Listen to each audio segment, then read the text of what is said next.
प्यारे विद्यार्थियों good morning. ਅੱਜ ਅਸੀਂ ਗਵਰਨਮੈਂਟ ਕੰਪਨੀ ਦੇ ਸੰਬੰਧ ਵਿੱਚ ਜਾਣਕਾਰੀ ਜਿਹੜੀ ਆ ਹਾਸਲ ਕਰਨ ਜਾ ਰਹੇ ਹਾਂ। ਤਾਂ ਸਭ ਤੋਂ ਪਹਿਲਾ ਕੁਐਸਚਨ ਹੈ ਕਿ ਗਵਰਨਮੈਂਟ ਕੰਪਨੀ ਕੀ ਹੁੰਦੀ ਆ ਔਰ ਗਵਰਨਮੈਂਟ ਕੰਪਨੀ ਜਿਹੜੀ ਹੈਗੀ ਆ ਇਸ ਦੇ ਫੀਚਰ ਕੀ ਹਨ, ਇਸ ਦੇ ਮੈਰਿਟ ਤੇ ਡੀਮੈਰਿਟ ਕੀ ਹਨ। ਤਾਂ ਅਸੀਂ ਦੇਖਦੇ ਹਾਂ ਕਿ ਕੰਪਨੀਆਂ ਜਿਹੜੀਆਂ ਦੋ ਤਰ੍ਹਾਂ ਦੀਆਂ ਹੋ ਸਕਦੀਆਂ, ਪਬਲਿਕ ਤੇ ਪ੍ਰਾਈਵੇਟ ਸੈਕਟਰ। ਅਤੇ ਇਸ ਦੇ ਵਿੱਚ ਪ੍ਰਾਈਵੇਟ ਸੈਕਟਰ ਦੇ ਵਿੱਚ ਕੁਛ ਇੱਕ ਇਨਵੈਸਟਮੈਂਟ ਜਿਹੜੀ ਹੈਗੀ ਆ ਪ੍ਰਾਈਵੇਟ ਉਹਨਾਂ ਕੰਮਾਂ ਦੇ ਵਿੱਚ ਹੀ ਕਰਦੇ ਆ ਜਿੱਥੇ ਉਹਨਾਂ ਨੂੰ ਫਾਇਦਾ ਦਿਸਦਾ ਹੋਵੇ, ਜਾਂ ਲੌਂਗ ਟਰਮ ਦੇ ਵਿੱਚ ਜਿੱਥੋਂ ਫਾਇਦਾ ਆਉਣ ਦੀ ਆਸ ਹੋਵੇ। ਪ੍ਰਾਈਵੇਟ ਸੈਕਟਰ ਜਿਹੜਾ ਆ ਉਹਨਾਂ ਕੰਪਨੀਆਂ ਦੇ ਵਿੱਚ ਇਨਵੈਸਟਮੈਂਟ ਨਹੀਂ ਕਰਦਾ, ਅਤੇ ਉੱਥੇ ਫਿਰ ਗੌਰਮੈਂਟ ਨੂੰ ਆਪ ਅੱਗੇ ਆਉਣਾ ਪੈਂਦਾ। ਅਤੇ ਕੁਛ ਕੰਪਨੀਆਂ ਜਿਹੜੀਆਂ ਹਨ ਗੌਰਮੈਂਟ ਆਪ ਇਨਵੈਸਟਮੈਂਟ ਕਰਕੇ ਔਰ ਉਹਨਾਂ ਨੂੰ ਚਲਾਉਣ ਦਾ ਕੰਮ ਕਰਦੀ ਹੈਗੀ ਆ। ਤਾਂ ਗੌਰਮੈਂਟ ਕੰਪਨੀ ਕੀ ਹੋ ਸਕਦੀ ਆ? Government company is owned by central ਔਰ state government is called government company.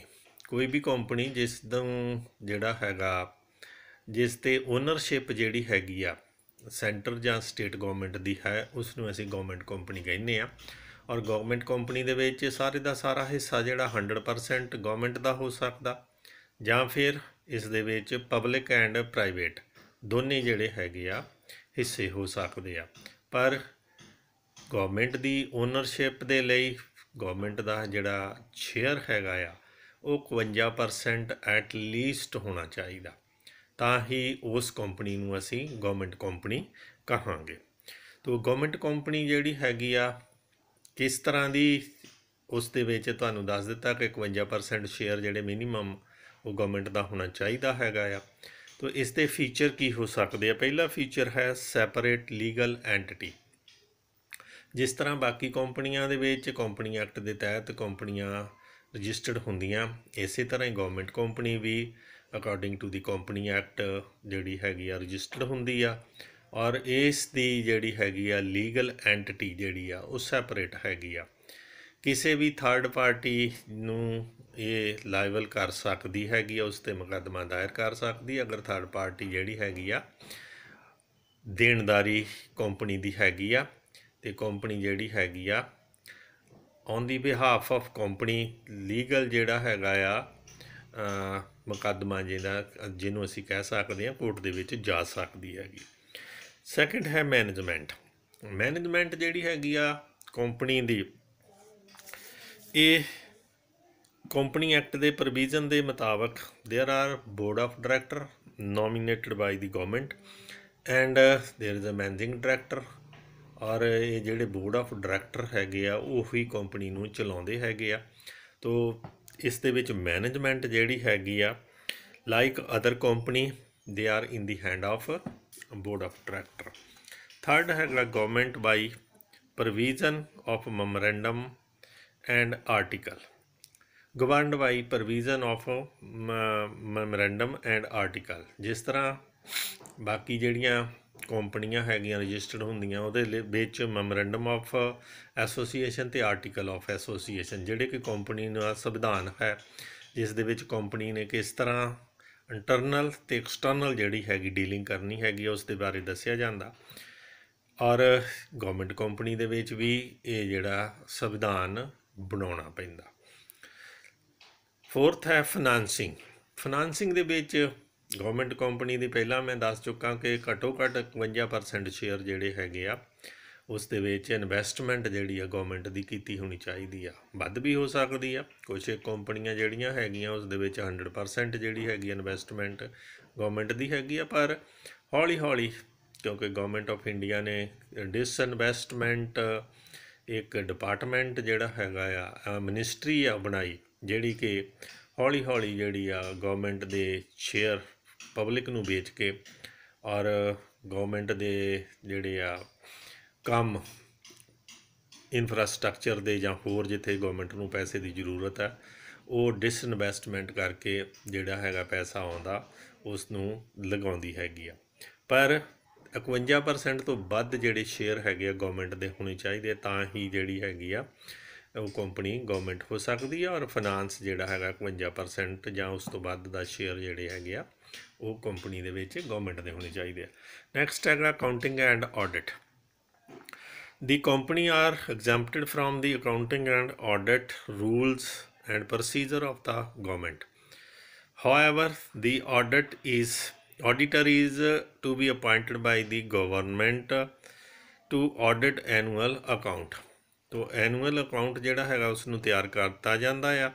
An annual report is to be presented in to the legislative.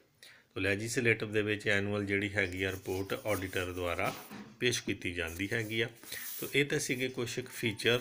ਆਓ ਇਸ ਦੇ ਮੈਰਿਟਸ ਦੇ ਬਾਰੇ ਗੱਲ ਕਰਦੇ ਹਾਂ। ਪਹਿਲੀ ਹੈਗੀ ਆ ਈਜ਼ ਇਨਫੋਰਮੇਸ਼ਨ। ਤੋ ਗਵਰਨਮੈਂਟ ਕੰਪਨੀ ਵੀ ਜਿਸ ਤਰ੍ਹਾਂ ਬਾਕੀ ਕੰਪਨੀਆਂ ਜਿਹੜੀਆਂ ਪ੍ਰਾਈਵੇਟ ਕੰਪਨੀਆਂ, ਜੋ ਕੰਪਨੀ ਐਕਟ ਹੈਗਾ ਉਸ ਦਾ ਪ੍ਰੋਵੀਜ਼ਨ ਹੈ, ਉਸ ਦੇ ਤਹਿਤ ਜਿਹੜੀ ਫਾਰਮ ਹੁੰਦੀ ਹੈਗੀ ਆ। There is no need to pass a legislative and establishing a company. तो legislative ਜਿਹੜਾ ਹੈਗਾ ਉਸ ਦੇ ਵਿੱਚ legislation for establishing a company ਉਸ ਦੀ ਜਿਹੜੀ ਹੈਗੀ ਆ ਜ਼ਰੂਰਤ ਨਹੀਂ ਹੈਗੀ।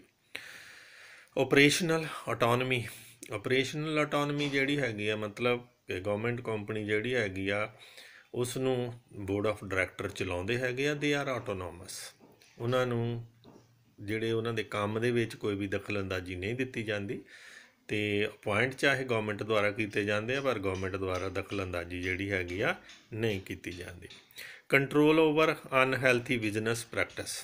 ਤਾਂ ਗੌਰਮੈਂਟ ਕੰਪਨੀਆਂ ਜਿਹੜੀਆਂ ਹੈਗੀਆਂ ਇਸੇ ਕਰਕੇ ਹੀ ਬਣਾਈਆਂ ਜਾਂਦੀਆਂ ਤਾਂ ਕਿ ਅਨਹੈਲਥੀ ਬਿਜ਼ਨਸ ਇਨਵਾਇਰਮੈਂਟ ਨੂੰ ਨੱਥ ਪਾਈ ਜਾ ਸਕੇ, ਰੋਕਿਆ ਜਾ ਸਕੇ। These company follow sound business practice and control unhealthy practice. The goods and services are provided at a reasonable price and of good quality. तो quality ਨਾਲ ਵੀ ਕੋਈ ਸਮਝੌਤਾ ਨਹੀਂ ਕੀਤਾ ਜਾਂਦਾ। ਸੋ ਰੀਜ਼ਨੇਬਲ ਪ੍ਰਾਈਸ 'ਤੇ ਜਿਹੜੀ ਹੈਗੀ ਆ ਗੌਰਮੈਂਟ ਕੰਪਨੀ ਵੱਲੋਂ ਜਿਹੜਾ ਸਮਾਨ ਆ, ਗੁੱਡਸ ਅਤੇ ਸਰਵਿਸਿਜ਼ ਉਹ ਪਬਲਿਕ ਨੂੰ ਦਿੱਤਾ ਜਾਂਦਾ ਹੈਗਾ। ਨੈਕਸਟ ਹੈਗਾ ਕਿ separate legal entity. Separate legal entity ਦਾ ਮਤਲਬ it can undertake activity on its own behalf and own property, enter into contact with the third party and own property, enter into contact with the third party. Government company ਵੀ ਜਿਹੜੀ ਹੈਗੀ ਆ ਇਸ ਦੀ ਜਿਹੜੀ ਆ ਇਹ government company is registered under company act. It has separate legal entity. ਇਸ ਦੀ ਜਿਹੜੀ ਲੀਗਲ ਐਂਟਿਟੀ ਜਿਹੜੀ ਆ ਉਹ ਸੈਪਰੇਟ ਹੈ। ਜਿਸ ਤਰ੍ਹਾਂ ਮੈਨੇਜਮੈਂਟ ਅਤੇ ਓਨਰਸ਼ਿਪ ਦੋ ਚੀਜ਼ਾਂ ਹੈਗੀਆਂ। ਓਨਰ ਕੋਈ ਹੋਰ ਹੁੰਦੇ ਆ, ਓਨਰ ਤਾਂ ਗੌਰਮੈਂਟ ਕੰਪਨੀ ਦੀ ਗੌਰਮੈਂਟ ਹੀ ਆ, ਬਟ ਮੈਨੇਜਮੈਂਟ ਜਿਹੜੀ ਹੈਗੀ ਆ ਉਹ ਬੋਰਡ ਆਫ ਡਾਇਰੈਕਟਰ ਦੇ ਹੱਥ ਦੇ ਵਿੱਚ ਹੈਗੀ ਆ। They are separated from the government. ਤਾਂ ਲਿਮੀਟੇਸ਼ਨ ਇਸ 'ਤੇ ਕੀ ਹੋ ਸਕਦੇ ਹੈਗੇ ਆ? ਸਲੈਕਨੈਸ ਇਨ ਮੈਨੇਜਮੈਂਟ। ਗੌਰਮੈਂਟ ਕੰਪਨੀਆਂ ਜਿਸ ਤਰ੍ਹਾਂ ਬਾਕੀ ਗੌਰਮੈਂਟ ਡਿਪਾਰਟਮੈਂਟ ਦੇ ਵਿੱਚ ਸਲੈਕਨੈਸ ਦਾ ਦੋਸ਼ ਜਿਹੜਾ ਹੈਗਾ ਲੱਗਦਾ ਆ ਕਿ ਗੌਰਮੈਂਟ ਦੇ ਡਿਪਾਰਟਮੈਂਟ ਜਿਹੜੇ ਹੈਗੇ ਆ they are not as efficient as the private department. ਤਾਂ ਇਸੇ ਤਰ੍ਹਾਂ ਹੀ ਗੌਰਮੈਂਟ ਕੰਪਨੀਆਂ ਵੀ ਜਿਹੜੀਆਂ ਹੈਗੀਆਂ ਇਹਨਾਂ 'ਤੇ ਵੀ ਇਹ ਦੋਸ਼ ਲੱਗਦਾ ਹੈ ਜਾਂ ਡੀਮੈਰਿਟਸ ਹੈਗੀਆਂ ਕਿ ਦੇ ਆਰ ਸਲੈਕਨੈਸ, ਦੇਰ ਇਜ਼ ਸਲੈਕਨੈਸ। ਤਾਂ ਇਹ ਕੰਪਨੀਆਂ ਜਿਹੜੀਆਂ ਹੈਗੀਆਂ not efficient as the private company. Second ਹੈ ਪੋਲੀਟੀਕਲ ਇੰਟਰਫੀਰੈਂਸ। ਗੌਰਮੈਂਟ ਕੰਪਨੀਆਂ ਦੇ ਵਿੱਚ ਜ਼ਿਆਦਾਤਰ ਜਿਹੜੀ ਆ ਪੋਲੀਟੀਕਲ ਇੰਟਰਫੀਰੈਂਸ ਹੁੰਦੀ ਆ, ਕਿਉਂਕਿ ਇਹ ਮੰਨਿਆ ਜਾਂਦਾ ਕਿ ਪੋਲੀਟੀਕਲ ਜਿਹੜੇ ਲੀਡਰ ਹੈਗੇ ਆ ਉਹ ਬੋਰਡ ਆਫ ਡਾਇਰੈਕਟਰ ਦੇ ਵਿੱਚ ਆਪਣੇ ਜਿਹੜੇ ਹੈਗੇ ਆ ਰਿਲੇਟਿਵ ਜਾਂ ਫਿਰ ਆਪਣੇ ਜਾਣੂ ਉਹਨਾਂ ਨੂੰ ਹੀ ਭਰਤੀ ਕਰਦੇ ਹੈਗੇ ਆ। ਰੈੱਡ ਟੇਪਿਜ਼ਮ ਦਾ ਮਤਲਬ ਕਿ ਪਾਲਿਸੀਜ਼ ਜਿਹੜੀਆਂ ਹੈਗੀਆਂ ਗੌਰਮੈਂਟ ਕੰਪਨੀ ਦੀਆਂ ਬਣਾਉਣੀਆਂ ਤਾਂ ਗੌਰਮੈਂਟ ਨਹੀਂ ਆ। ਤਾਂ ਨੌਕਰਸ਼ਾਹੀ ਜਾਂ ਅਫਸਰਸ਼ਾਹੀ ਜਿਸ ਨੂੰ ਰੈੱਡ ਟੇਪਿਜ਼ਮ ਕਹਿੰਦੇ ਆ, ਉਹ ਪਾਲਿਸੀਆਂ ਨੂੰ ਲਾਗੂ ਕਰਨ ਦੇ ਵਿੱਚ ਦੇਰੀ ਕਰਦੇ ਹੈਗੇ ਆ, ਜਿਸ ਦੇ ਨਾਲ ਜਿਹੜਾ ਡਿਸੀਜ਼ਨ ਹੈਗਾ ਆ ਉਸ ਦੇ ਵਿੱਚ ਲੈਣ ਦੇ ਲਈ ਟਾਈਮ ਜਿਹੜਾ ਹੈਗਾ ਬਹੁਤ ਜ਼ਿਆਦਾ ਲੱਗ ਜਾਂਦਾ। ਲਿਮਟਿਡ ਆਟੋਨਮੀ ਦਾ ਮਤਲਬ ਹੈਗਾ ਆ ਕਿ they have got permission from the government department regarding loan, capital and managerial appointment. ਤਾਂ ਇਹ ਕੰਪਨੀਆਂ ਜਿਹੜੀਆਂ ਗੌਰਮੈਂਟ ਦੀਆਂ, ਚਾਹੇ ਨਾ ਇਹਨਾਂ ਦਾ ਗੌਰਮੈਂਟ ਦੀਆਂ ਕੰਪਨੀਆਂ, ਪਰ ਪਰਮਿਸ਼ਨ ਜਿਹੜੀ ਹੈਗੀ ਆ ਰਿਗਾਰਡਿੰਗ ਕੈਪੀਟਲ, ਲੋਨ ਜਾਂ ਫਿਰ ਮੈਨੇਜੀਰੀਅਲ ਡਾਇਰੈਕਟਰ ਆ, ਬੋਰਡ ਆਫ ਡਾਇਰੈਕਟਰ ਜਿਹੜਾ ਹੈਗਾ ਅਪਾਇੰਟ ਕਰਨਾ ਗਵਰਨਮੈਂਟ ਦੀ ਸਲਾਹ ਤੋਂ ਬਿਨਾਂ ਨਹੀਂ ਕੀਤਾ ਜਾ ਸਕਦਾ। ਤੋ ਜੇ ਅਸੀਂ ਕਹੀਏ ਕਿ ਆਟੋਨੋਮਸ ਹੈਗੀਆਂ, ਇਹ ਆਟੋਨੋਮਸ ਨਹੀਂ, ਕੰਟਰੋਲ ਇਹਨਾਂ 'ਤੇ ਫਿਰ ਵੀ ਗਵਰਨਮੈਂਟ ਦਾ ਹੈ। ਤੋ ਇਹ ਤਾਂ ਸੀ ਪਿਆਰੇ ਬੱਚਿਓ ਜਿਹੜਾ ਕੁਐਸਚਨ ਕਿ ਗਵਰਨਮੈਂਟ ਕੰਪਨੀ ਕੀ ਹੁੰਦੀ ਹੈ, ਇਸ ਦੇ ਮੈਰਿਟ ਡੀਮੈਰਿਟਸ। ਇੱਕ ਕੁਐਸਚਨ ਤੁਸੀਂ ਹੋਰ ਕਰਨਾ ਹੈਗਾ ਕਿ what is the difference between departmental, public, corporation and government company.